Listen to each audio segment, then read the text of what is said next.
Everyone thinks inflation is one simple number. It's not. The Consumer Price Index, or CPI, is how governments and economists track whether the money in your pocket is losing purchasing power. But it's not a single measurement. It's a basket. A carefully constructed, constantly updated basket of hundreds of goods and services that represent what an average household actually buys. And the way that basket is built, weighted, and measured reveals something most people don't realize. Inflation isn't uniform. It hits different categories differently. The Bureau of Labor Statistics, the agency responsible for calculating CPI in the United States, starts by collecting price data on roughly 80,000 items each month. They visit grocery stores, gas stations, rental offices, and hospitals. They record what a gallon of milk costs, what rent runs, what a doctor's visit sets you back. This data comes from thousands of locations across the country. It's granular, it's ongoing, and it's the foundation for everything that follows. Once collected, these prices are organized into categories: food, energy, housing, transportation, medical care, education, and recreation. Each category gets a weight, a percentage that reflects how much of a typical household budget goes toward it. Housing, for instance, carries a much heavier weight than entertainment because people spend more on rent or mortgages. This weighting is crucial. It means a spike in egg prices affects the overall CPI differently than a spike in airline tickets. The index itself is set to a baseline. For many decades, the baseline was 1982 to 1984, set at 100. If today's CPI reads 310, that means prices have roughly tripled since that baseline period.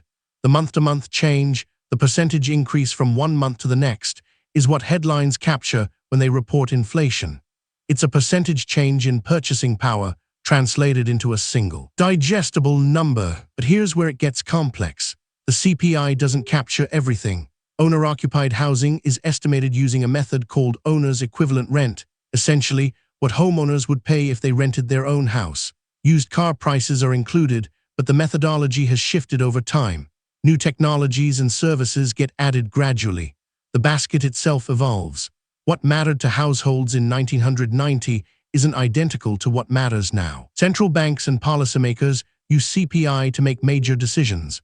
The Federal Reserve, for instance, watches inflation rates closely when deciding whether to raise or lower interest rates. If CPI is rising rapidly, it signals that prices are accelerating. If it's flat or falling, it suggests the opposite. This is how a single monthly statistic influences mortgage rates, savings account returns, and the cost of borrowing across the entire economy. The CPI isn't perfect. It's criticized for not capturing quality improvements. A smartphone costs more than a phone from 20 years ago, but it does vastly more. It's also backward-looking. The data collected is released with a lag, and different demographic groups experience inflation differently. A retiree on a fixed income faces different price pressures than a working family. The CPI is an average, and averages can obscure reality. Understanding CPI means understanding how inflation is measured, why it matters, and what its limitations are. It's a tool, imperfect, but essential for tracking whether your purchasing power is stable or eroding. This video is for educational and informational purposes only and is not financial advice. Always do your own research. Subscribe to explore how other fundamental financial systems actually work. Subscribe to explore how other fundamental financial systems actually work. This video is for educational and informational purposes only and is not financial advice. Always do your own research.